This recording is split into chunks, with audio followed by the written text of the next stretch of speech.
नमस्कार, geography bye Sachin Shinde या YouTube चॅनलवरती तुमचं पुन्हा एकदा मनापासून खूप खूप स्वागत आहे। मागच्या व्हिडिओला तुम्ही खूप सारा चांगल्या प्रकारे प्रतिसाद दिला, त्याबद्दल मनापासून खूप खूप तुम्हाला धन्यवाद। आजचं लेक्चर जे आहे ते डिपार्टमेंटल पीएसआय पूर्व परीक्षा PYQ 2017चं लेक्चर असणार आहे।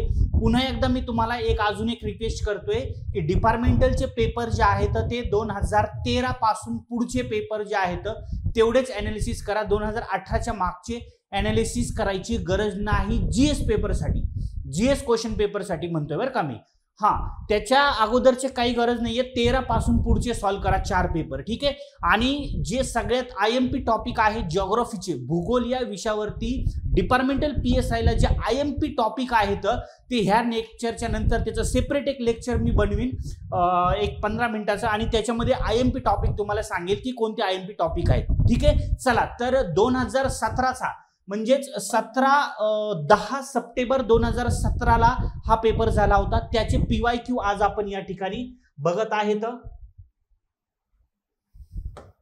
फक्त पेन कलर चेंज करू द्या मला, 1 सेकंदामध्ये करतो, त्याच्यानंतर लगेच आपण लेक्चरला चालू करणार आहे, ठीक आहे। चलो नेक्स्ट बघा, पहिला क्वेश्चन 2013चा। चला डिपार्टमेंटल पीएसआय वाल्यांना सगळ्यांना मी क्वेश्चन पेपर सेंड करतो आहे। बरेचशा माझ्या मित्रांना क्वेश्चन पेपर मी सेंड केले, ज्यांनी मला टेलिग्रामवरती हाय मेसेज टाकलाय। कारण का आता ते तुम्हाला डायरेक्ट टेलिग्राम जॉईन करा, आता प्रायव्हेट चॅनल राहिलं नाही। @geo sachin sir ही तुम्हाला या टेलिग्राम चॅनलची जी लिंक आहे ही नीट लक्षात राहू द्या। @GEO SACHINSIR @geo sachin sir हे आपलं टेलिग्राम चॅनल आहे। पूर्वी प्रायव्हेट होतं, आता ते तुम्हाला ओपन केलेलं आहे सगळ्यांसाठी। चलो त्याच्यावरती मी तुम्हाला जे क्वेश्चन पेपर आहे हा झालेला त्याच्यावरती मी पाठवत आहे, जेणेकरून तुम्हाला हे एनालिसिस करताना तो तुम्हाला समोर ठेवता येऊ शकतो, ठीक आहे। चला पहिला क्वेश्चन ए सेक्शन आहे बरं का, ए सेट आहे। आपण जे काही एक्सप्लेनेशन सगळ्या क्वेश्चन पेपरचं घेतो आहे ते ए सेट मधलं घेत आहे।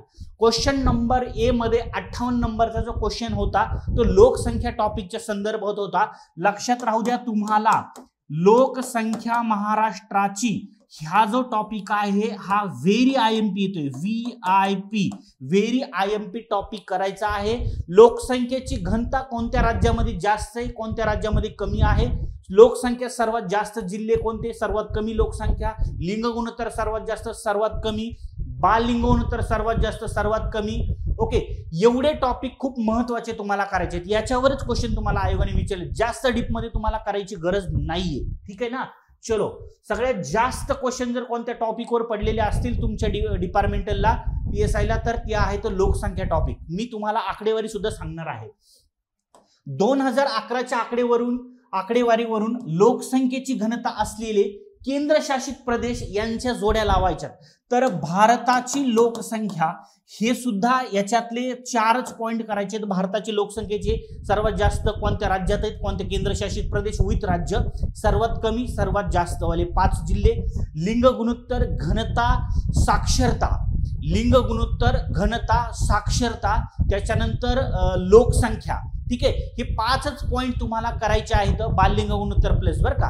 हे 5च पॉइंट महाराष्ट्राचे आणि भारताचे करायचे, तर दुसरं काहीच करायचं नाही लोकसंख्येच्या संदर्भात, ठीक आहे। नीट लक्षात राहू द्या, खूप जास्त डीप मध्ये क्वेश्चन नाही विचारला। भारताच्या लोकसंख्यावरती क्वेश्चन खूप कमी विचारलेत, 1 ते 2च क्वेश्चन पडलेत, बाकीचे सगळे महाराष्ट्राच्या लोकसंख्येवरती पडलेत। तर 2011च्या आकडेवरून लोकसंख्येची घनता असलेले केंद्रशासित प्रदेश यांच्या जोड्या लावा। भारताची लोकसंख्या 2011 टप्पे 2 आहेत, नीट लक्षात राहू द्या। 2 टप्प्यामध्ये आकडेवारी केलेली आहे किंवा जनगणना केलेली आहे। चला तुम्हाला माहिती आहे की भारतामध्ये सर्वात जास्त लोकसंख्या कोणत्या राज्य किंवा केंद्रशासित प्रदेश आहे, तर सगळ्यात जास्त जर तुम्हाला केंद्रशासित किंवा ओव्हरलुक जर विचारलं तर दिल्ली आहे। दिल्लीची लोकसंख्या भारतामध्ये सगळ्यात जास्त आहे। मग जिथं लोकसंख्या जास्त आहे त्याची घनता सुद्धा जास्तच असणार आहे, ठीक आहे ना। आणि जर पर्टिक्युलर राज्यामध्ये जर विचारलं तर तुम्हाला बिहार वगैरे हे तुम्हाला राज्य येतील, ठीक आहे। त्याच्यावर आपण नंतर चर्चा करणारच आहेत। तर इथं केंद्रशासित प्रदेश विचारले तर त्यांची लोकसंख्येची घनताची आकडेवारी दिली आणि इकडे राज्य केंद्रशासित प्रदेश दिले, त्यांची जोडी लावा। बिंदास डिटेल्स जे तुम्हाला कन्फर्म उत्तर माहिती असतं त्याची अगोदर जोडी लावून घ्यायची। जोड्या लावामध्ये 2 कन्फर्म यायला पाहिजे। मी सांगितलं दिल्ली NCT, दिल्ली केंद्रशासित प्रदेश जो आहे याची लोकसंख्या पण जास्त आहे त्याची घनता पण जास्त आहे. मग इकडे 2000, 9000, 11000, 2000 याच्या सगळ्यात जास्त घनता कुठालची आहे तर ती दिल्लीची आहे आणि ती 3 नंबरला आहे. मग अ चं 3 किती जागेवर आहे बघून घ्या. अ चं 3 इथं एक आहे, अ चं 3 इथं आहे. याचा अर्थ पर्याय क्रमांक 3 आणि पर्याय क्रमांक 2 याच्याकडे बघायचं नाही. कट ऑफ, विषय संपला. तुमचं कन्फर्म उत्तर यायला ह्याच्यामुळं फायदा होईल. जे तुम्हाला बरोबर येत आहे त्याचं जोडून घे, जे नाहीये त्याचं कट करून टाक. हे दोन्हीमध्ये नाहीयेच ना 3, कन्फर्म उत्तर आहे ते. चला, दमन अँड दीव. आता दादर नगर हवेलीची जर बघितली तर ती आहे 700. बघा, दादर नगर हवेलीची 700 आहे. पण आता दादर नगर हवेली आणि दीव दमन हे एकत्र केले. पण क्वेश्चन तुम्हाला विचारलाय 2011 वरती. यस, क्लिअर, 2011च्या आकडेवारीनुसार विचारलाय. मग दमन आणि दीव ह्यांची जर लोकसंख्येची जर घनता जर विचारली, ओके, तर ती आहे 2191, 2191, 2191, 2191 ही दमन आणि दीवची आहे. मग ड चं 4 किती जागेवर आहे जरा बघून घ्या. हे ड आणि इथं 4 आणि इथं 1 आहे. याचा अर्थ हे बघा, इथं पण 3 आहे, इथं 4. इथं तुमचा विषय संपला. हा, चला, आता दुसरे चेक करायची गरज नाही. इथून तुमचं उत्तर मिळून गेलं. पण अ चं जर 3 असेल तर ब काय, चंदीगड. चंदीगड 2 नंबरला येईल. 9258 चौरस किलोमीटर याची जी घनता आहे ही चंदीगडची आहे. राहिलं पॉंडिचेरी. हे पॉंडिचेरी जी आहे ती याची घनता राहिली 2547. म्हणजे क चं 1 किती जागेवर आहे, हे क चं 1, ब चं 2 बरोबर मिळालं, अ चं 3 मिळालं आणि ड चं 4 मिळालं. कन्फर्म उत्तर आहे तुमचं किती आहे तर ते आहे 1 नंबर. Clear, done. इथं लक्ष नीट बघून घ्या. तुम्हाला आकडेवारी पाठ करायची. मी सांगितलं घनता सर्वात जास्त सर्वात कमी वाली, ही पाठ व्यवस्थित बघून जा. सर्वात कमी घनता असलेली केंद्रशासित प्रदेश जर बघितला आपण तर बघा, केंद्रशासित प्रदेश अरुणाचल प्रदेशाची भारतामध्ये तुम्हाला सगळ्यात कमी लोक घनता विचारली. आता सर्वात कमी घनता असलेले राज्य आणि केंद्रशासित प्रदेश मी इथं दिले. तर भारतामध्ये कोणत्या राज्याची किंवा केंद्रशासित प्रदेशाची लोकसंख्येची घनता सर्वात कमी आहे तर ते अरुणाचल प्रदेश आहे. फक्त 17 किलोमीटर, फक्त 17 आहे चौरस किलोमीटर. आता तुम्हाला लोकसंख्येची घनता कशी काढायची माहिती आहे ना, एकूण लोकसंख्या भागिले एकूण क्षेत्रफळ, बरोबर ना. तर सूत्र नीट लक्षात राहू द्या, सूत्र विचारणार नाही. -100. ठीक आहे, चला. आता बघा, अरुणाचल प्रदेश आहे 17, अंदमान आणि निकोबार 246 फक्त लोकसंख्येची घनता आहे. मिझोरामची 12 आहे, सिक्कीम 86 आहे, नागालँड 119 आहे. जरा थोडंसं बारीक विचार करून बघत जा. जिओग्राफीची आकडेवारी किंवा जिओग्राफी लक्षात ठेवण्यासाठी मॅप समोर ठेवायचा. बघा, अरुणाचल प्रदेश आहे ईशान्य भारत किंवा पूर्व भारत आपण याला म्हणतो. ईशान्य भारत किंवा पूर्व भारत. बघा, अरुणाचल प्रदेश सगळ्यात इकडे ईशान्येला तुम्हाला पाहायला भेटेल. त्याची लोकसंख्या, डोंगराळ प्रदेश आहे बघा, हिमालय पर्वत यांच्यामध्ये पसरलाय. डोंगराळ प्रदेशामध्ये जास्त घनता लोकसंख्येची नसणार आहे. डोंगराळ प्रदेशामध्ये जास्त लोक राहतात का, नाही. निगडीत तुम्हाला जीवन जगण्यासाठी ज्या आवश्यक गोष्टी आहेत, अन्न, वस्त्र, निवारा, शिक्षण, आरोग्य, ह्या तिथं उपलब्ध होत नाही डोंगराळ भागामध्ये. म्हणून लोकसंख्या पण कमी, घनता पण कमी आहे. बघा, अरुणाचल प्रदेश तिकडचाच आहे, पूर्वेकडचा ईशान्य भारतातला. अंदमान निकोबार बेट जे आहे ते सगळा पाण्याचा भाग आहे, बेट आहे. तर ओके, त्यामुळे इथं लोकसंख्या जास्त नाहीये, लोकसंख्येची घनता पण नाहीये, कमी आहे. मिझोराम बघा, हा हे पण तिकडचंच राज्य आहे, 52 आहे. सिक्कीम तिकडचंच राज्य आहे, 86. आणि नागालँड, म्हणजे सगळे राज्य जे आहेत हे तुम्हाला पूर्वेकडचे आहेत, ज्याच्यामध्ये लोकसंख्येची घनता आणि लोकसंख्या कमीच आहे. त्याच्यामध्ये फक्त एक अंदमान निकोबार बेट ऍड करायचे. मग सर्वात जास्त घनतेसाठी फक्त जर राज्य विचारले, तुम्हाला लोकसंख्येची घनता सर्वात जास्त असणारी राज्य जर विचारले, केंद्रशासित नाही ऍड केले, तर मग तुम्हाला बिहार द्यायचा आहे नंबर 1 ला, 1106 एवढी त्याची लोकसंख्येची घनता आहे, 1106. 2 नंबरला पश्चिम बंगाल 1028 चौरस. केरळची तुम्हाला आहे 860 आहे, ओके. आणि त्याच्यानंतर तुम्हाला जे आहे उत्तर प्रदेश 829 आहे. या राज्यांची लोकसंख्येची घनता, पर्टिक्युलर राज्य विचारले तर ही त्यांची लोकसंख्येची घनता आहे. बिहार 1106, पश्चिम बंगाल 1028, केरळ 860 आणि त्याच्यानंतर उत्तर प्रदेश 829. हे झाले राज्य आणि केंद्रशासित प्रदेश. तुम्हाला क्वेश्चन विचारते बघा, सर्वात जास्त घनतेची जिल्हे. आता येणाऱ्या जर परीक्षेला तुम्हाला लोकसंख्येची घनतेचे जिल्हे जर विचारले तर बघा, उत्तर पूर्व दिल्ली याची सगळ्यात जास्त लोकसंख्येची घनता आहे. मध्य दिल्ली, त्याच्यानंतर पूर्व दिल्ली, म्हणजे पहिले 3 तर दिल्लीत गेली. उत्तर दिल्ली, त्याच्यानंतर मध्य दिल्ली आणि त्याच्यानंतर पूर्वेकडची दिल्ली. ठीक आहे, त्याच्यानंतर चेन्नई शहर येईल आणि त्याच्यानंतर कोलकाता येईल. बघा हे सगळे जे आहेत हे तिथलच्या जवळजवळचे तुम्हाला सांगायचे आहेत. ठीक आहे. त्याच्यानंतर सर्वात कमी घनतेची जर जिल्हे जर विचारली, आता जिल्ह्यावरती तुम्हाला प्रश्न विचारला जाऊ शकतो. तर दिबांग व्हॅली अरुणाचल प्रदेश, नीट लक्षात राहू द्या, अरुणाचल प्रदेशमधला दिबांग व्हॅली जे आहे हा तिथलचा जिल्हा आहे, त्याच्यात सगळ्यात कमी लोकसंख्येची घनताचा जिल्हा आहे. हे लोकसंख्येची घनता सर्वात कमी कोणतं राज्य आहे तर अरुणाचल प्रदेश. जिल्हा पण सर्वात कमी कुठे अरुणाचल प्रदेश. त्याच्यानंतर लाहुल आणि सिप्ती हिमाचल प्रदेशामधले हे जिल्हे आहेत ज्यांची 2 फक्त आहे, 2 नंबर लाईन. अंजाव आणि अंजाव सुद्धा अरुणाचल प्रदेशामधला जिल्हा आहे. लोकसंख्येची घनता किती आहे 3. लेह आणि जम्मू काश्मीर त्याच्यानंतर इथं तुम्हाला आहे, आणि अप्पर सियांग अरुणाचल प्रदेशामधले. म्हणजे जवळजवळ तुम्हाला 4 जिल्हे हे अरुणाचल प्रदेशामधले आहेत. सर्वात कमी लोकसंख्येची जिल्हे असणारा एक हिमाचल प्रदेशामधला आहे आणि एक जम्मू काश्मीर मधला आहे. म्हणजे एक अरुणाचल प्रदेश, 2 अरुणाचल प्रदेश, 1 हिमाचल प्रदेश, 3 अरुणाचल प्रदेश, 1 हिमाचल प्रदेश आणि 1 जम्मू काश्मीर. ठीक आहे. चला तर इथं क्वेश्चन नीट लक्षात राहू द्या, याच्यावरती विचारते ना. मी सांगितलंय तुम्हाला की काय काय टॉपिक व्यवस्थित करायचे. तर लोकसंख्याची वाढ म्हणजे सर्वात जास्त आणि सर्वात कमी लोकसंख्या. त्याच्यानंतर घनता, लोकसंख्येची घनता, ओके, जास्त आणि सर्वात कमी असणारे जिल्हे, सर्वात जास्त असणारे जिल्हे, लोकसंख्या, घनता. त्याच्यानंतर साक्षरता, ओके, साक्षरता सर्वात कमी सर्वात जास्त. त्याच्यानंतर लिंग गुणोत्तर, ओके, सर्वात कमी सर्वात जास्त. त्याच्यानंतर बाल लिंग गुणोत्तर सर्वात कमी सर्वात जास्त. बघा लोकसंख्या, घनता, साक्षरता, लिंग गुणोत्तर, आणि एक कोणता राहिला आपल्याला, लोकसंख्या, घनता, साक्षरता, लिंग गुणोत्तर, बाल लिंग गुणोत्तर. चला हे 4 पॉइंट जे आहेत हे व्यवस्थित करून जा, याच्यावरती तुम्हाला क्वेश्चन आयोग विचारेल. ठीक आहे. चलो म्हणजे 58चं उत्तर 1 मिळालेलं आहे. त्याच्यानंतर डायरेक्ट 92 नंबरचा क्वेश्चन येतोय ए सेट मध्ये. तर 2011च्या जनगणनेनुसार महाराष्ट्रातील खालील जिल्हे लोकसंख्येची घनता उतरत्या क्रमाने मांडायची. लोकसंख्येची घनता कसल्या क्रमाने मांडायची, तुम्हाला उतरत्या क्रमाने मांडायची आहे. उतरत्या म्हणजे जास्त कडून कमीकडे, चढत्या म्हणल्यावर कमीकडून जास्तकडे. ठीक आहे ना. मग लोकसंख्येची घनता सर्वात जास्त असे जिल्हे दिले तर इथं मुंबई शहर आहे, मुंबई उपनगर आहे, परत मुंबई उपनगर आहे, मुंबई शहर आहे, म्हणजे हे 2 मिळाले तुम्हाला, मुंबई शहर, मुंबई उपनगर. त्याच्यानंतर ठाणे एक दिसतोय, त्याच्यानंतर पुणे दिसतोय. हे 4 जिल्हे तुम्हाला दिलेले आहेत. आणि इथं लोकसंख्येची घनता 2011च्या जनगणनेनुसार महाराष्ट्रातील खालील जिल्हे लोकसंख्या घनतेच्या उतरत्या क्रमाने सांगायचे. उतरताना चढता नीट लक्षात राहू द्या, याच्यावर सिली मिस्टेक होते बघा, उत्तर जाते. तर इथं उतरतेत याचा अर्थ आता बघा 2011ची आकडेवारी जी आहे ती मी तुम्हाला पहिल्यांदा सांगितली 2011ला आणि नंतर 2014ला आली. ठीक आहे ना. नीट लक्षात राहू द्या. आता अंतिम आकडेवारी 2014ला आली. तर मुंबई शहर, मुंबई उपनगर लक्षात राहू द्या, सगळ्यात जास्त लोकसंख्येची घनता विचारली आहे. याचा अर्थ तुम्हाला 2011च्या महाराष्ट्रातील खालील जिल्हे लोकसंख्येच्या घनतेच्या उतरत्या क्रमाने, अगोदर लोकसंख्येची घनता कोणाची जास्त आहे, जास्त करून कमीकडे पाहिजे, तर सगळ्यात जास्त मुंबई उपनगरची घनता आहे. त्याच्यानंतर मुंबई शहरचा क्रमांक लागतो. चलो संपला.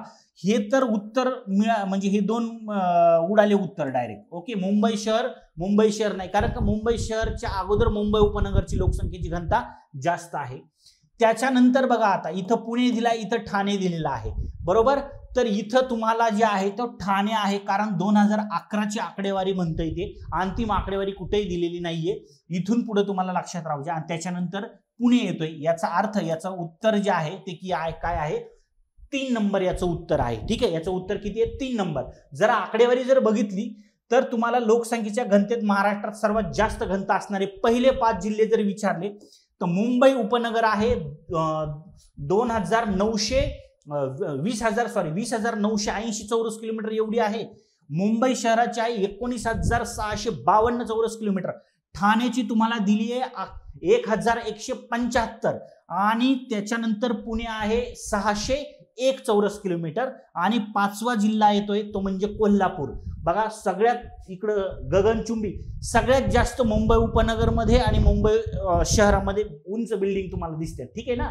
त्याच्यानंतर बघा इकडे ठाण्यामध्ये आले. आता 3 नंबरला कोणता आहे, ठाण्यामध्ये, त्याच्यानंतर पुणे, त्याच्यानंतर कोल्हापूर. बिल्डिंग वाईज जरी गेलं तरी तुम्हाला लक्षात राहील. आणि असंही मुंबई शहरमध्ये नाही, मुंबई उपनगरमध्ये सगळ्यात जास्त उंच बिल्डिंग आहे, त्याच्यानंतर मुंबई शहरमध्ये, त्याच्यानंतर ठाणे, त्याच्यानंतर पुणे, त्याच्यानंतर कोल्हापूर. ठीक आहे, आकडेवारी नीट लक्षात राहू द्या, क्वेश्चन याच्यावरती विचारते ना.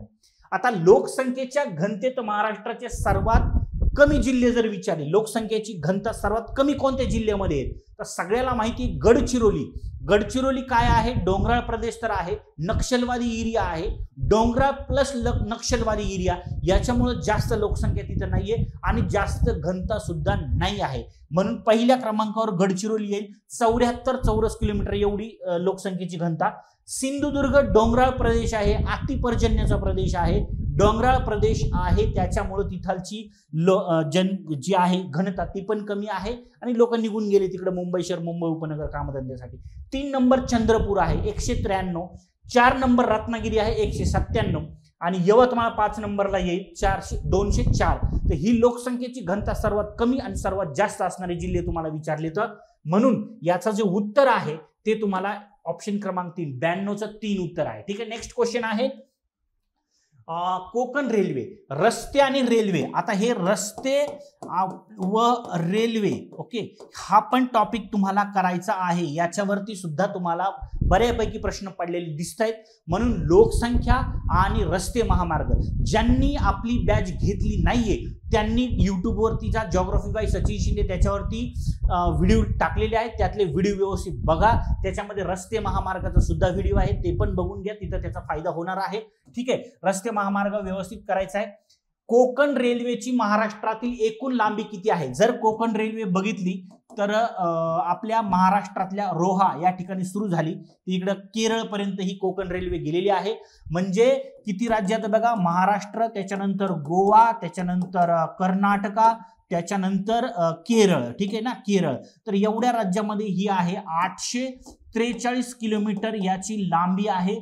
याच्यातली जर महाराष्ट्रातली विचारली तर ऑप्शन दिले 300, 350, 720 आणि 382. तर महाराष्ट्रातल्या कोकण रेल्वेची जी लांबी आहे तर 381 किलोमीटर ऑब्लिक किती आहे, 382 किलोमीटर. तर याचं उत्तर काय आहे, तर हे 4 नंबर उत्तर आहे. वेगवेगळीकडे तुम्हाला दिलेली आहे लांबी, तर 382, 381 दोन्हीपैकी कोणतं जर असेल, इथून पुढे जर विचारली दोन्हीपैकी एक गोल करायचे.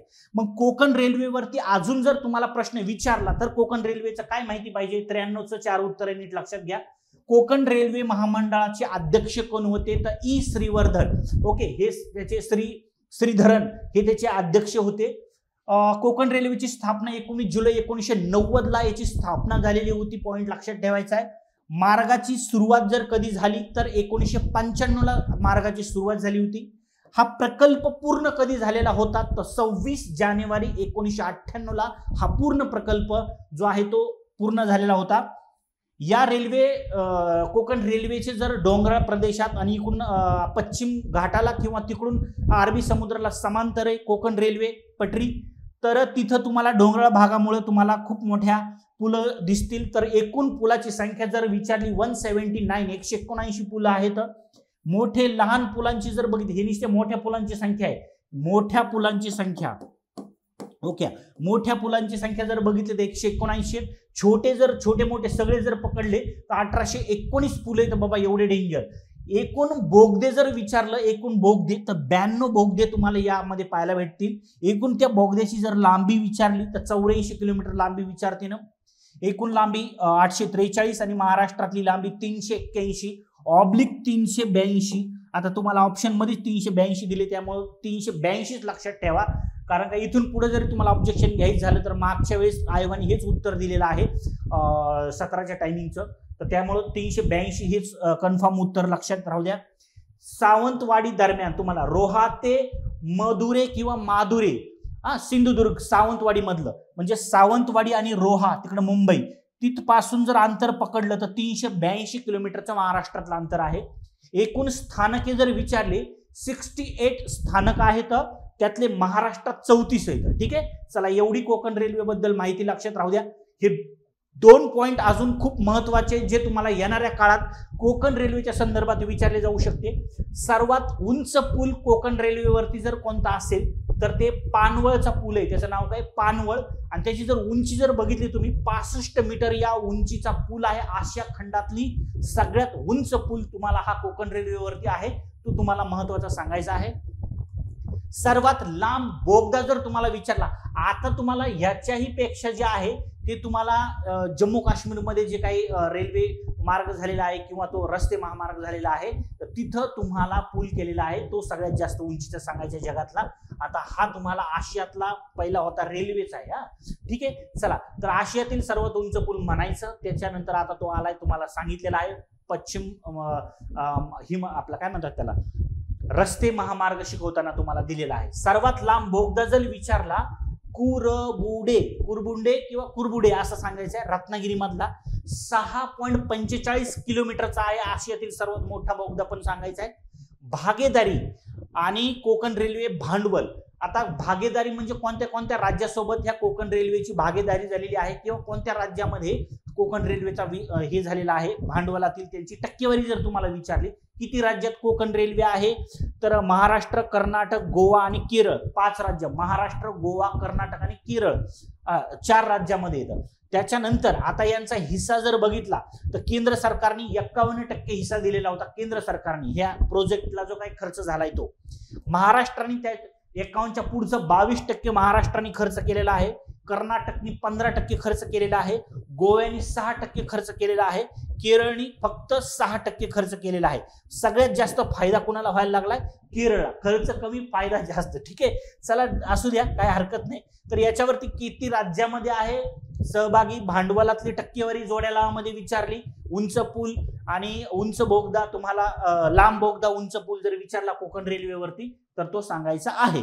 चला परत एकदा प्रमोशनचा भाग. Departmental PSI 1 day revision batch जर तुम्हाला जॉईन करायची असेल, ज्यांनी डिटेल्स बॅच करून झालेली आहे किंवा ज्यांची केलेली नाहीये, आता त्यांनी परीक्षा एक्झाम जवळ आलेली आहे, आता जर जॉईन केली तर 2 वेळेस तुमची बघून होईल ही बॅच. ओके, कमी लेक्चर मध्ये सगळे टॉपिक मी कव्हर केलेले आहेत. Departmental PSI 1 day revision batch, watch time 2 आहे, 2 वेळेस तुम्ही बघू शकता. एक्झाम पिरियड पर्यंत त्याची व्हॅलिडिटी आहे. एक्झाम झाल्याच्या नंतर दुसऱ्या दिवशी बॅच जाणार आहे. ठीक आहे, 249 ला तुम्हाला बॅच पडतीये. आज आता ही दिवाळीची ऑफर होती त्यामुळं तुम्हाला ती 153 रुपयालाच बॅच पडलेली होती. ठीक आहे, आता तुम्हाला ती 249 लाच बॅच आहे. पूर्वीची जी किंमत होती, दिवाळीमध्ये तुम्हाला दिवाळी बोनस दिलेला होता. ठीक आहे, चला तर आता तुम्हाला ही 1 डे रिव्हिजन बॅच जॉईन करा, ज्याच्यामुळं तुम्हाला भूगोलमध्ये पैकीच्या पैकी 10 किंवा 12 मार्क 100% पडणार आहेत. असे सगळे पॉईंट कव्हर करून दिलेले आहेत. मित्रांना तुमच्या संयुक्त गटक मुख्य परीक्षेला सगळ्यात जास्त आता तुम्हाला मुख्य परीक्षेला ग्रुप सीचं टायपिंगचं मेरिट सगळ्यात कमी लागलं होतं, त्यामुळे खूप सारे विद्यार्थी मित्रमंडळ हे मेन्सला आहे, तर त्यांना मेन्स निघावा त्याच्यासाठी त्यांची सुद्धा 1 डे रिव्हिजन बॅच भूगोलची टाकलेली आहे 2023 ची. इथं तुम्हाला 10+5 रिमोट सेन्सिंग सहित तुम्हाला सगळ्या मार्काची इथं तुम्हाला फायदा होणार आहे. याची व्हॅलिडिटी सुद्धा एक्झाम पर्यंत आहे. चलो कम टू द पॉइंट. आपला क्वेश्चन नंबर चालू होता 94. खालीलपैकी भारतातील सर्वात मोठे गोड्या पाण्याचे सरोवर. भारताच्या भूगोलावरती सरोवर हा पॉइंट एक नीट व्यवस्थित करून जाण्यापेक्षा मी तुम्हाला एक चार्ट देईन. या चार्टचा तुम्ही स्क्रीनशॉट काढायचा आहे आणि हा स्क्रीनशॉट नीट व्यवस्थित 2-3 वेळेस वाचा. याच्या बाहेर तुम्हाला परीक्षेला क्वेश्चन सरोवर विचारला जाणार नाही. Clear, done. आता इथं तुम्हाला विचारलंय की खालीलपैकी सर्वात मोठे गोड्या पाण्याचे, इथं नीट लक्षात राहू द्या, सर्वात मोठे विचारले पण कोणत्या? गोड्या पाण्याचं सरोवर विचारले. आता बघा, दल किंवा याला दाल असं नाव आहे बरं का, हे राजस्थान मधलंच आहे हे. ओके, तर हे गोड्या पाण्याचं सरोवर आहे. ओके, हुसेन सागर, आता नीट लक्षात राहू द्या, हुसेन सागर, त्याच्यानंतर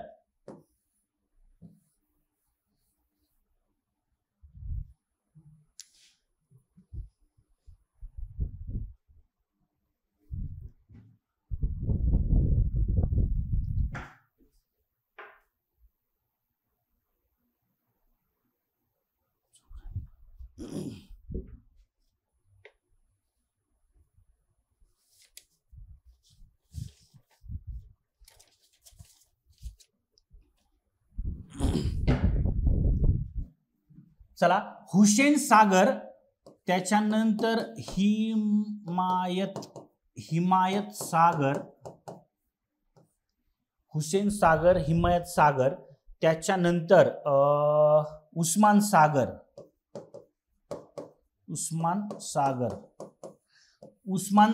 हिमायत सागर आणि हुसेन सागर, हे तीनही जे सरोवर आहेत हे कृत्रिम सरोवर आहेत. कसले आहेत? कृत्रिम सरोवर. आणि कुठलचे आहेत तर तेलंगणा. ओके, तेलंगणा मधले हे कृत्रिम सरोवर आहेत, नीट लक्षात राहू द्या.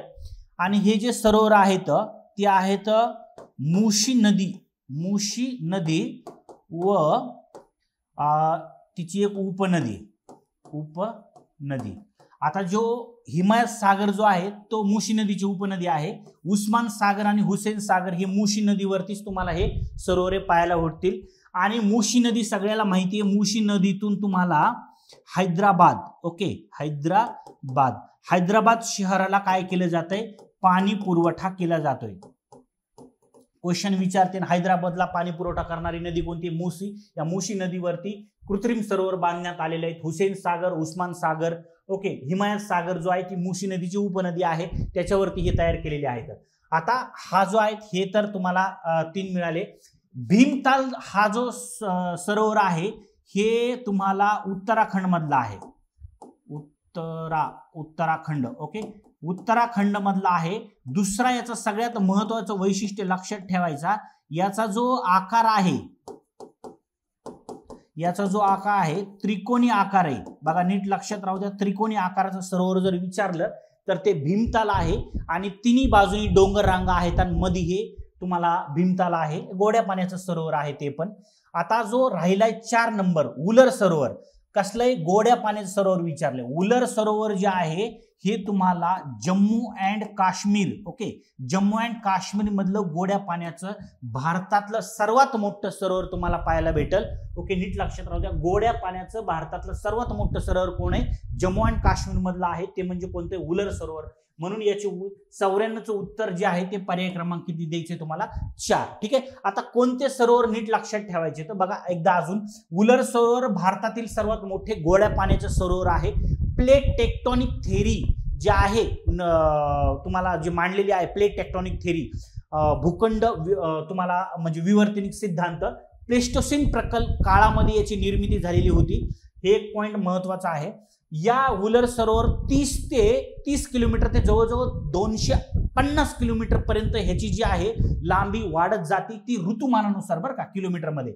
आणि सगळ्यात महत्वाचं, याच्यावर एमपीएससीने पण प्रश्न विचारला होता की कोणत्या नदीच्या खोऱ्यामध्ये हे उलर सरोवर येतंय, तर ते झेलम नदीच्या खोऱ्यामध्ये येते.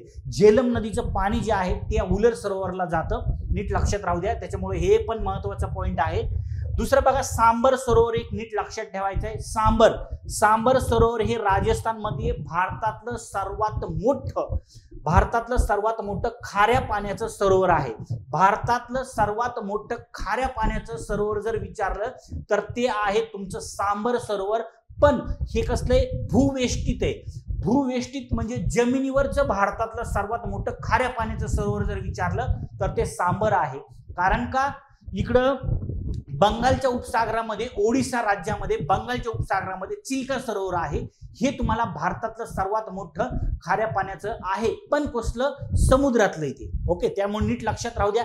किनाऱ्यावरचं खाजन सरोवर, किनाऱ्यावरचं सरोवर आहे ते, किंवा त्याला खाजन सरोवर म्हणायचं, किनाऱ्यावरचं सरोवर म्हणायचं, असे वेगवेगळे नाव आहेत, नीट लक्षात राहू द्या. चिल्का सरोवर ते तुम्हाला खाजन सगळ्यात मोठं आणि हे जमिनीवरचं सगळ्यात मोठं. ठीक आहे. रामसर स्थळ म्हणजे ज्याला पाणथळ भूमी याचा दर्जा मिळालेला आहे सांबरला. ओके, मान्यता मिळाली. हिवाळ्यामध्ये सायबेरिया देशातून मोठ्या प्रमाणामध्ये स्थलांतरित पक्षी या सांबर सरोवराजवळ येतात. त्याच्यानंतर या सरोवराच्या पूर्वेला, सांबर सरोवराच्या पूर्वेला मोठ्या प्रमाणामध्ये पाण्याचं बाष्पीभवन होतं. म्हणून सांबर सरोवराच्या पूर्वेला मोठे तुम्हाला जवळ म्हणजे भारताच्या एकूण कशाच्या मिठाच्या उत्पादनाच्या 10% उत्पादन तुम्हाला सांबर सरोवरामध्ये होते. या सरोवराच्या पूर्वेला जे काही मोठं बाष्पीभवन होतं पाण्याचं, तर तिथं हे मिठाचे सरोवर पाहायला भेटतील. ठीक आहे, चला त्याच्यानंतर वेमनाड सरोवर आहे. वेंबनाड सरोवर केरळ मधलं वेमनाड सरोवर आहे, नीट लक्षात राहू द्या. पश्यजल पण आहे हे. तर हा भारतातील सर्वात लांब सरोवर म्हणायचं. भारतातलं लांबीने सर्वात लांब सरोवर जर तुम्हाला कोणतं विचारलं तर ते केरळ मधलं वेमनाड सरोवर सांगायचं आहे. त्याच्यानंतर म्हणजे 200 चौरस किलोमीटर पर्यंत लांब आहे. नद्या ज्या आहेत पंबा नदी आणि पेरियार नदी. बघा, पंबा आणि पेरियार केरळ मधल्या महत्वाच्या नद्या आहेत. केरळमध्ये पहिलीच गोष्ट नद्या कमी आहेत. सगळं समुद्राचं पाणी केरळमध्येच गेलेले, जहाजाने प्रवास करावा लागतो. त्याच्यामुळं नद्या जर बघितल्या तर पंबा आणि पेरियार 2 नद्या महत्वाच्या आहेत.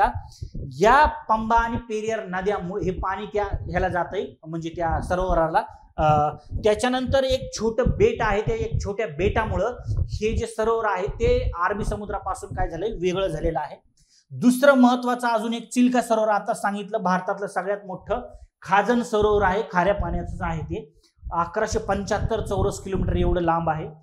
कोलेरू सरोवर, कोलेरू हे गोड्या पाण्याचं सरोवर आहे. नीट लक्षात राहू द्या. वर तुम्हाला गोदावरी नदी आणि कृष्णा नदी, गोदावरी आणि कृष्णा नदीचा जो त्रिभुज प्रदेश आहे, यांच्या दोन त्रिभुज प्रदेशाच्या दरम्यान तुम्हाला हे सरोवर सांगायचं आहे. पाणथळ भूमीचा दर्जा, रामसर तळाचा दर्जा, पाणथळचा दर्जा मिळालेला आहे या सरोवराला. त्याच्यानंतर पुलिकत सरोवर, पुलिकत सरोवर जे आहे आंध्र प्रदेश आणि तमिळनाडू या राज्याच्या सीमावरती पाहायचंय. हे सुद्धा तुम्हाला श्रीहरिकोटा सगळ्याला माहिती आहे, तिथून हे केले जातात. श्रीहरिकोटामध्ये एक बेट आहे. त्या बेटामुळे पश्चिम बंगालच्या समुद्रापासून हे काय झालंय, वेगळं झालेलं बेट आहे. म्हणजे हे आंध्र प्रदेश तमिळनाडूच्या किनारपट्टीवरती स्थानिक पक्षी प्लस स्थलांतरित पक्षी सुद्धा या ठिकाणी येतात. आणि सगळ्यात महत्वाचं फ्लोमिंगो हा जो आहे पक्षी, इथं तुम्हाला मोठ्या प्रमाणात पाहायला भेटेल. खाऱ्या पाण्याचंच हे पण काय आहे, सरोवर तुम्हाला पाहायला भेटेल. आणि दुसरं ईशान्य भारत. ओके, ईशान्य भारत किंवा तुम्हाला पूर्व भारतातलं सर्वात मोठं सरोवर जर तुम्हाला जर विचारलं, पूर्व भारतातलं किंवा ईशान्य भारताकडचं सगळ्यात मोठं सरोवर कोणतं आहे, तर ते आहे लोकटक सरोवर. लोकटक सरोवर हे तुम्हाला मणिपूर राज्यामध्ये पाहायला भेटल. आणि ह्या सरोवराचं वैशिष्ट्य म्हणजे तरंगते सरोवर याला म्हणायचं. तरंगते सरोवर बेट जे आहे इथलचं, त्या सरोवराच्या मधोमध एक बेट आहे आणि ते बेट तुम्हाला तरंगताना दिसतं. रामसर किंवा पाणथळ भूमीचा दर्जा सुद्धा याला मिळालेला आहे. ईशान्य किंवा पूर्व भारतातलं सर्वात मोठं सरोवर आणि तरंगते सरोवर किंवा तरंगते बेट. या सरोवरामध्ये एक तरंगते बेट आहे, त्याच्यामुळे याला तरंगते सरोवर म्हणायचं. महाराष्ट्रामधलं बुलढाण्यामधलं एक सरोवर आहे लोणार सरोवर. याला सुद्धा पाणथळ म्हणजेच रामसर स्थळाचा दर्जा मिळालेला आहे. आणि त्याला हे उल्कापिंडामुळे निर्माण झालेलं भारतातलं पहिलं आहे. ठीक आहे, त्यामुळे नीट लक्षात राहू द्या. भारत जगातलं घ्या पहिलं. चलो, आता हे नीट लक्षात राहू द्या. याचा स्क्रीनशॉट काढून घ्या. मी बाजूला सरकतोय कारण का याच्यावरती तुम्हाला प्रश्न विचारते ना. चिल्का सरोवर ओडिसा राज्यातलं भारतातलं सर्वात मोठं सरोवर सांगायचं आहे.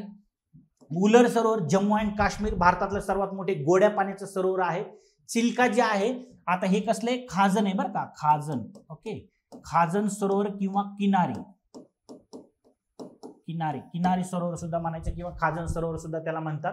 भारतात सर्वात मोठं ओडिसा.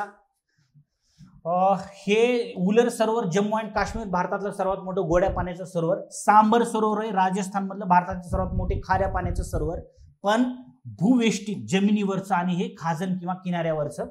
वेमनाड केरळ मधलं भारतातील सर्वात लांब सरोवर. लोणार सरोवर महाराष्ट्र उल्कापासून निर्माण झालेलं हे तुम्हाला एकमेव सरोवर आहे. लोकटक सरोवर मणिपूर पूर्व भारतातील किंवा ईशान्य भारतातील सर्वात मोठे सरोवर. कोल्लेरू आंध्र प्रदेश गोदावरी आणि कृष्णा नदीचा त्रिभुज प्रदेश. भीमताल उत्तरांचल म्हणजेच उत्तराखंड हे गोड्या पाण्याचं सरोवर आहे, याला त्रिकोणी सरोवर म्हणतात. पुलिकत सरोवर आंध्र प्रदेश तमिळनाडूच्या सीमावरती, आंध्र प्रदेश तमिळनाडू सीमालगत हे खाऱ्या पाण्याचं सरोवर आहे. आणि डिडवाना सरोवर हे राजस्थान मधलं खाऱ्या पाण्याचं. एवढे तुम्हाला स्क्रीनशॉट काढून घ्या, क्वेश्चन विचारते ना आयोगाचा. ठीक आहे, भारतातील महत्वाची सरोवरे सांगायची आहेत. याचं उत्तर तुम्हाला मिळालेलं आहे 94चं. किती उत्तर आहे? 4 number. Yes, clear, done. Question number 95 जोड्या लावा.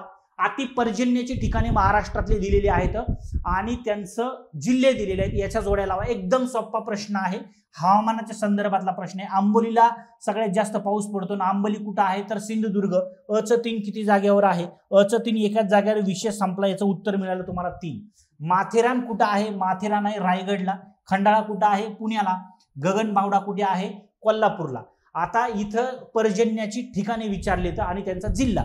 उद्या जर असं विचारलं की सगळ्यात महाराष्ट्रामध्ये सगळ्यात जास्त दिवस अंडरलाईन करा, सेंटीमीटर मिलीमीटर मध्ये पाऊस नाही विचारला, दिवस विचारला, तर सगळ्यात जास्त दिवस पाऊस पडणारा जर जिल्हा विचारला तर कोल्हापूर किंवा गगनबावडा सांगायचे. सगळ्यात जास्त दिवस पाऊस पडणारा. सगळ्यात जास्त पावसाची नोंद कुठे होते तर आंबोलीला होते. सगळ्यात जास्त पाऊस कुठे पडतो तर ते गगनबावड्याला. सगळ्यात जास्त दिवस म्हणतोय, दिवस विचारलं गगनबावडा, सगळ्यात जास्त पाऊस विचारला तर आंबोलीला. उत्तर क्रमांक 3 95चं. महाराष्ट्रातील जुने जून ते सप्टेंबर महत्वाच्या पर्जन्याच्या जर नोंदी विचारल्या, आंबोलीला आहे 7450 मिलीमीटर पाऊस पडतोय, तो 125 दिवस सरासरी पाऊस पडतो. महाबळेश्वर 5880 119 दिवसाची पावसाची नोंद आहे. गगनबावडा हे 5860 आहे, 122 नाहीये तर 129 दिवस पाऊस पडतोय, 129 दिवस. ठीक आहे. त्याच्यानंतर माथेरान 52 5280, सावंतवाडी 4200 मिलीमीटर, पाचगणी 1580, वाई फक्त 540 मिलीमीटर, पुणे फक्त 500 मिलीमीटर आणि गगनबावडा 1500 मिलीमीटर. ठीक आहे. चला, तर हे पर्जन्याच्या नोंदी तुम्हाला विचारते ना, क्वेश्चन जर विचारला तर हे तुम्हाला सांगायचं आहे नोंदी. पण जर असं विचारलं 2000 करंटचा क्वेश्चन सांगतो, 2019 ला नीट लक्षात राहू द्या, 2019 ला जगात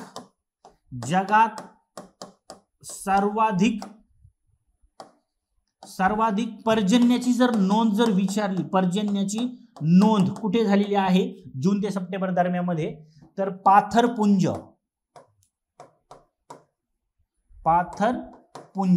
तर पाथरपुंज हे सातारा जिल्ह्यामधलं एक ठिकाण आहे. त्यावेळेस 2019 ला सगळ्यात जास्त महाराष्ट्रामध्ये पाऊस पडलेला होता, जगामध्ये सगळ्यात जास्त. भारतामध्ये तर गेला, भारतामध्ये महाराष्ट्रामध्ये जगामध्ये सगळ्यात जास्त 2019 ला भारतातल्या महाराष्ट्रात पाऊस पडला. आणि त्या महाराष्ट्रातली 5 ठिकाणं जी नोंद झाली होती भारतामध्ये सगळ्यात जास्त पावसाची नोंद, त्या 5 पैकी 4 ठिकाणं जे होते ते साताऱ्यामधलं होतं. त्याच्यात 1 नंबरला पाऊस पडला होता पाथरपुंज.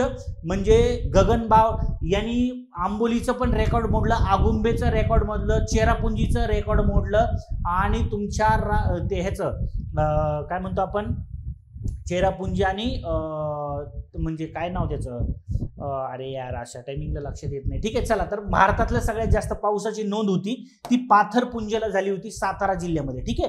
तर हे 5 आणि 1 हे 4 ठिकाणं साताऱ्यामध्ये होते आणि 1 जो होतं ते आपलं तामिनी घाटामध्ये. हे 5 ठिकाणं होते 2019 ला सगळ्यात जास्त पावसाची नोंद होणार पाथरपुंज, जर करंट नुसार जर विचारलं तर. ठीक आहे. चलो, नेक्स्ट क्वेश्चन 96. खालीलपैकी कोणत्या मृदेने भारताचा जगात सर्वात जास्त प्रदेश व्यापला आहे? आता हा एक क्वेश्चन नीट लक्षात राहू द्या. बघा, जल व्यवस्थापन आणि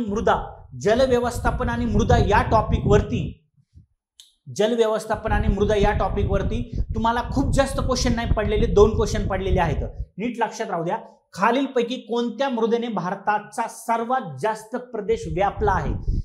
इथं जर बघितलं तुम्ही तर काळी मृदा जर बघितली आपण तर 16.6% काळी मृदा ही भारतामध्ये तुम्हाला पाहायला भेटेल.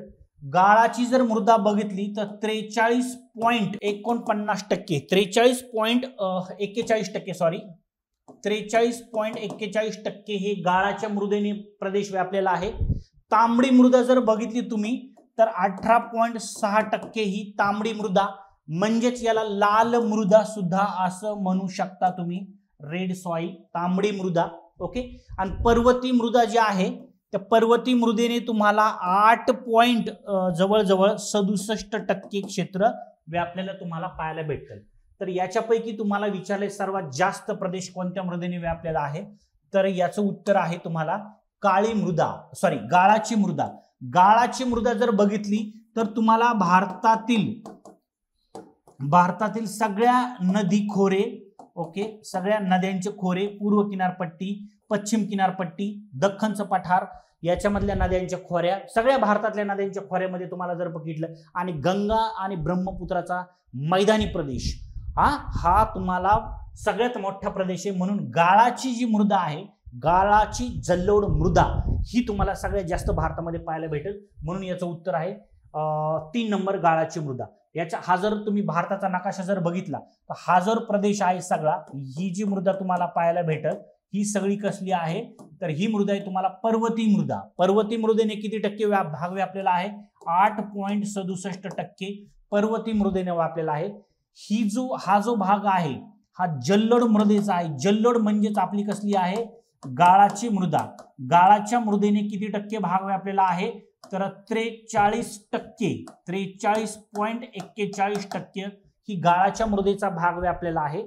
ओके, हा जो भाग सगळा जर बघितला तुम्ही तर हा तांबडी मृदा आहे, म्हणजेच लाल मृदा. तांबडी मृदा, लाल मृदा याचा भाग किती व्यापलेला आहे रे? तर 18.6% भाग व्यापलेला आहे.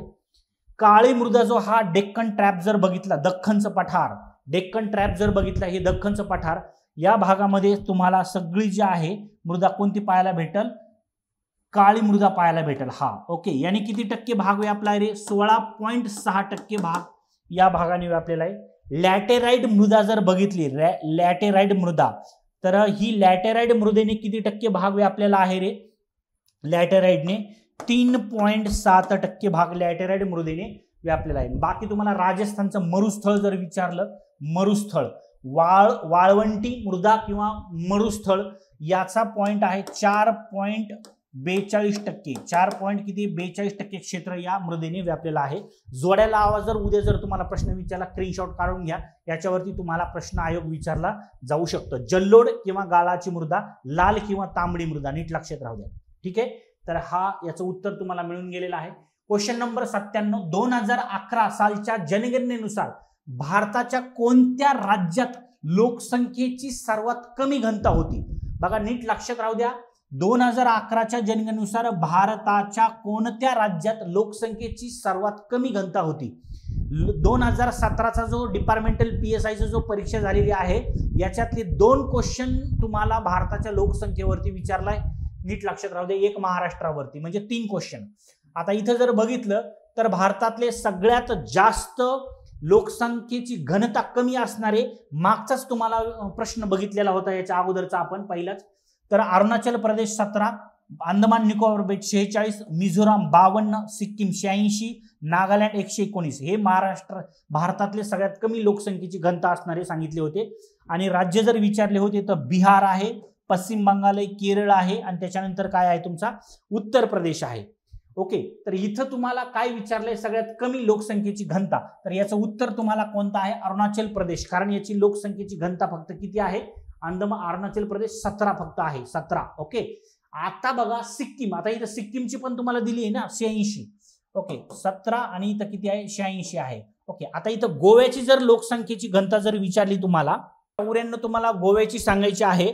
आणि छत्तीसगडची जर विचारली तुम्हाला तर 189. तर हे तुम्हाला लोकसंख्येची घनता, छत्तीसगड 189, गोवा 394, आणि त्याच्यानंतर सिक्कीम 86 आणि अरुणाचल प्रदेश 17.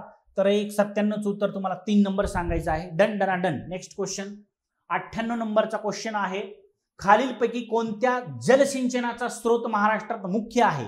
आता हे जलसिंचन महाराष्ट्रातलं स्रोत, तर महाराष्ट्रामध्ये जलसिंचनाचे 4 स्रोत आहेत, आणि एक स्रोत जे आहे पाणी बचत करतं. कालवे सिंचन, विहिरी जलसिंचन. तर विहिरीद्वारे महाराष्ट्रातलं जेवढं वलिताखाली भाग येतोय, जेवढं पाण्याखाली भाग येतोय, सिंचन केलं जातं, तर विहिरीद्वारे महाराष्ट्रामध्ये सगळ्यात जास्त जलसिंचन केलं जातं. म्हणून तुम्हाला 55% जलसिंचनाचा स्रोत कोणता आहे महाराष्ट्रामध्ये? तर तो आहे विहिरीद्वारे.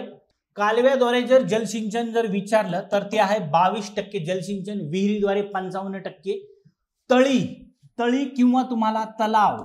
ओके, तळी किंवा तलाव, तलावाद्वारे किंवा तळ्याद्वारे जलसिंचन विचारलं तर ते आहे तुम्हाला 15% जलसिंचन जे आहे ते तलाव किंवा तळी मार्फत जलसिंचन केलं जातं. लिफ्ट किंवा याला आपण काय म्हणतो? उपसा जलसिंचन.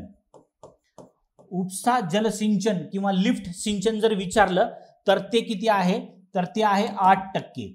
8% लिफ्ट किंवा उपसा, तळी किंवा तलाव 15%, कालवे सिंचन 22% आणि विहिरी सिंचन हे 55% आहे. ठीक आहे, तर हे 4 नीट भाग लक्षात राहू द्या. याच्यापैकी सर्वात मुख्य तुम्हाला स्रोत विचारलाय, मुख्यचा अर्थच काय आहे तर सर्वात जास्त, सर्वाधिक. ओके, तर सर्वाधिक किंवा जास्त याचा अर्थ काय आहे तर विहिरी सिंचन आहे मुख्य. 98चं उत्तर आहे 3 नंबर. ठीक आहे, नेक्स्ट क्वेश्चन. हे आताच तुम्हाला सांगितलं जलसिंचन आणि त्याची टक्केवारी. ठिबक आणि तुषार सिंचनच्या मुळे काय होतं, जवळजवळ 40, 50, 60% पाण्याची काय होते बचत होते. इस्रायल जे होतं ते ठिबक सिंचन मध्ये सगळ्यात जास्त पहिला देश होता जगातला. ओके, नेक्स्ट क्वेश्चन आहे 99. नर्मदा नदीच्या पात्रात खोल, अरुंद गळ्या आणि धबधबे आहेत. यस आहेत, खोल, अरुंद, धबधबे, गळ्या.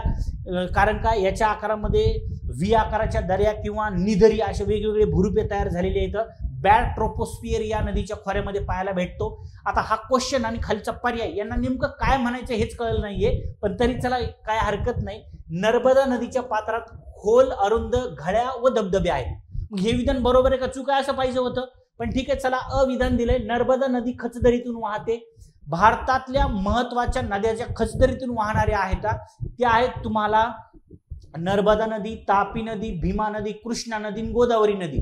या 5च्या 5 खचदऱ्यातून वाहतात. पण सगळ्यात जास्त खचदरीतून वाहणारी नदी जर तुम्हाला विचारली तर ती तुम्हाला तापी नदी, सगळ्यात जास्त खचदरीतून वाहणारी तापी नदी बरं का. खोल घळईतून वाहणारी नदी जी आहे ती नर्मदा नदी आहे. पण आता इथं ऑप्शन दिले नर्मदा नदी ही खचदरीतून वाहते. यस, खचदरीतून वाहते, कारण का याच्या व्यतिरिक्त सुद्धा 4 नद्या वाहतात. म्हणून हे विधान जे आहे बरोबर आहे. नर्मदेच्या पूर्व खोऱ्यात पश्चिम खोऱ्यापेक्षा तुलनेने जास्त पाऊस पडतो. समज ही तुमची नर्मदा नदी इकडं अरबी समुद्राला मिळाली, हा त्याचा काय आहे पूर्व भाग आणि हा त्याचा काय आहे पश्चिम भाग. आता या पश्चिम भागामध्ये कोण कोण येते तर इथं एमपी येतो, मध्य प्रदेश येते, त्याच्यानंतर इथं गुजरात येतं आणि इकडं जो आहे तो महाराष्ट्र येतोय. महाराष्ट्राचा उत्तर भाग. म्हणजे ही महाराष्ट्रातून नर्मदा नदी फक्त 54 किलोमीटर वाहते, वायव्य सरहद्द निर्माण करते आपल्या महाराष्ट्राची, किंवा नंदुरबार जिल्ह्यातून ती वाहते फक्त 54 किलोमीटर. पूर्वमध्ये तुम्हाला मध्य प्रदेश येते, मध्य प्रदेश. ओके, त्याच्यानंतर तुम्हाला छत्तीसगड येतो, सॉरी इकडं छत्तीसगड आणि झारखंडचा थोडासा भाग येतोय. तर या भागामध्ये पठारी प्रदेश जास्त असल्यामुळे, त्याच्यानंतर इथं सातपुडा पर्वत असल्यामुळे आणि खाली सातपुडा पर्वत असल्यामुळे आणि वर विंध्य पर्वत असल्यामुळे, म्हणजे इकडं विंध्य पर्वत असा 1100 किलोमीटर पसरलेला, इकडं सातपुडा पर्वत असा पसरलेल्या, यांच्या दरम्यान नदी वाहतीये कोणती नर्मदा. मग ह्या डोंगर रांगामुळे, पर्वतामुळे मोसमी वारे आडले जातात आणि नर्मदा नदीच्या पूर्व भागामध्ये पर्जन्याचं प्रमाण कसं आहे जास्त आहे. नर्मदेच्या पूर्व खोऱ्यात पश्चिम खोऱ्याच्या तुलनेत पर्जन्य जास्त, यस जास्त आहे. इकडे मैकल पर्वत, तुम्हाला माळवा पठार, बुंदेलखंड, छोटा नागपूर पठार, मेवाड, ते इकडे तुमचं हे काय म्हणतात त्याला विंध्य पर्वत, सातपुड्याचा पूर्व भाग असे. त्याच्यानंतर तुम्हाला काय म्हणतो त्याला आपलं महादेव पठार, मैकल हे सगळं इकडच्या भागात येते. म्हणून इथलच्या भागामध्ये पर्जन्याचं प्रमाण कसं आहे जास्त आहे. म्हणून हा प्रदेश सुद्धा, म्हणजे हे पण विधान बरोबर आहे. बुरनहर, बांजोर, शेर, तावा, हिरणा, बारणा, पर्टिक्युलर काही नद्या दिल्या तर ह्या तिच्या उपनद्या आहेत. तर यस, ह्या पण तिच्या नद्या उप आहेत. म्हणून 99चं उत्तर जे आहे ते वरीलपैकी सर्व यायला पाहिजे. ठीक आहे, वरीलपैकी सर्व. ही तुम्हाला नर्मदा नदीचं मी दिलेलं आहे. महादेव डोंगरामध्ये अमरकंटक पठार आहे. महादेव डोंगरामध्ये काय आहे इथं अमरकंटक पठार, अमरकंटक पठार. या अमरकंटक पठारामध्ये नर्मदा नदीचा काय झालेला आहे उगम झालेला आहे. नर्मदा नदी ही पूर्वेकडून पश्चिमेकडे वाहणारी पश्चिम वाहिनी नदी आहे. ओके, पूर्वेकडून पश्चिमेकडे वाहणारी म्हणजे पश्चिम वाहिनी नदी. 1331 किलोमीटर वाहणारी ही नदी आहे. ही भारतातली सर्वाधिक लांबीची कसली वाहिनी आहे पश्चिम वाहिनी नदी. भारतातली सर्वात लांबीची पश्चिम वाहिनी नदी. हिच्या डाव आणि उजव तीर, वरचं तीर आहे उजवं, हिरणा, बरनार, बारणा, कोलार हे 2 ऑप्शन मध्ये बघा. सुकी, त्याच्यानंतर मन आणि हटणी ह्या उजव्या तीरावरून मिळणाऱ्या नद्या. डाव्या तीरावरून मिळणाऱ्या नद्या आहेत शेर, त्याच्यानंतर बांजोर किंवा बंजर, शक्कर, तवा, गंजल, छोटा तवा, कावेरी, कुंडी, गोई आणि कर्जत या तिच्या उजव्या तीरावरच्या म्हणजे डाव्या तीरावरच्या नद्या आहेत. आणि ही नदी तुम्हाला अशी वाहत येते. इथं तुम्हाला महाराष्ट्राची नंदुरबार जिल्ह्याची 54 किलोमीटर सरहद निर्माण करते. 1331 किलोमीटर लांबीचं म्हणजे हिची लांबी आहे. इंदिरा सागर या नदीच्या खोऱ्यामध्ये तुम्हाला पाहायला भेटेल. या इंदिरा सागर मधूनच तुम्हाला राजस्थानच्या वाळवंटी प्रदेशापर्यंत कालव्याद्वारे पाणी नेलेलं आहे. इंदिरा सागर हे सरोवर इथं पाहायला भेटेल. इंदिरा सागर डॅम धरण. ओंकारेश्वर हे एक धरण तुम्हाला इथं पाहायला भेटेल या नदीच्या खोऱ्यामध्ये. महेश्वर या नदीच्या खोऱ्यावरतीच नर्मदा नदीवरचं धरण आहे. तर हे 1, 2, 3. त्याच्यानंतर सरदार सरोवर प्रकल्प, सरदार सरोवर हे सुद्धा याच नदीच्या खोऱ्यामध्ये पाहायला भेटेल. आणि तिकडे खंबातच्या कच्छच्या रणामध्ये जाऊन ती गुजरातला अरबी समुद्राला जाऊन मिळते आहे ही नर्मदा नदी. ठीक आहे. नेक्स्ट क्वेश्चन, त्याच्यामुळे तुम्हाला नीट लक्षात राहू द्या, सगळे विधान जे आहेत हिचे बरोबर आहेत. ठीक आहे. चलो नेक्स्ट आणि शेवटचा क्वेश्चन. भारताची सर्वात लहान सीमा खालीलपैकी कोणत्या देशाशी जोडलेली आहे? भारताची सगळ्यात कोणत्या देशाशी सीमा जी आहे आता ही वाटलेली आहे असं म्हणता येते. ठीक आहे, काय हरकत नाही.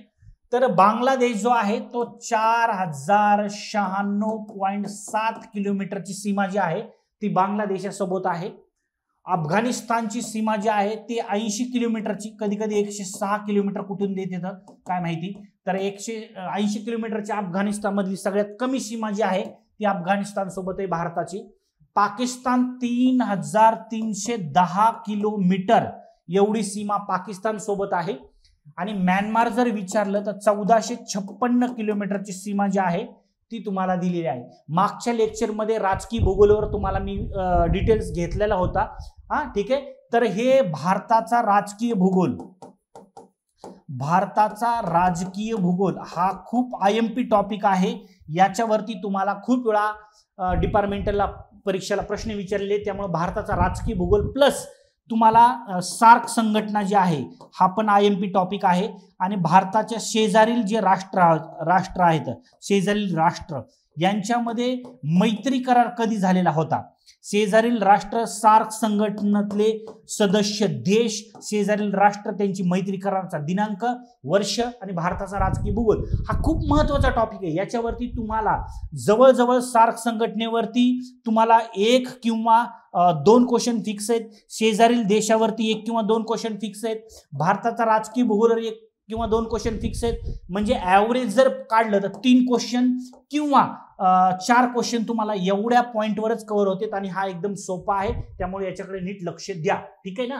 चला, हे झाले तुमचे डिपार्टमेंटल PSI चे सगळे क्वेश्चन. इथं तुम्हाला मी दिलेले आहे कोणासोबत किती सीमा लागलेली आहे. याच्या अगोदर ऑलरेडी घेतलेला होता हा टॉपिक डिटेल्समध्ये, तिथं मी आता घेत नाहीये. ठीक आहे. चला, आणि ज्यांनी अजूनही आपली 1 डे रिव्हिजन बॅच जॉईन केली नाही त्यांनी 1 डे रिव्हिजन बॅच जॉईन करा. लेक्चर कसं वाटलं, आवडलं असेल तर लेक्चर लाईक करा, कमेंट करा आणि तुमच्या मित्राला किंवा मैत्रिणीला शेअर करा. ओके. आणि या ठिकाणी थांबूया, भेटूया नेक्स्ट लेक्चरमध्ये. थँक्यू, धन्यवाद, टेक केअर.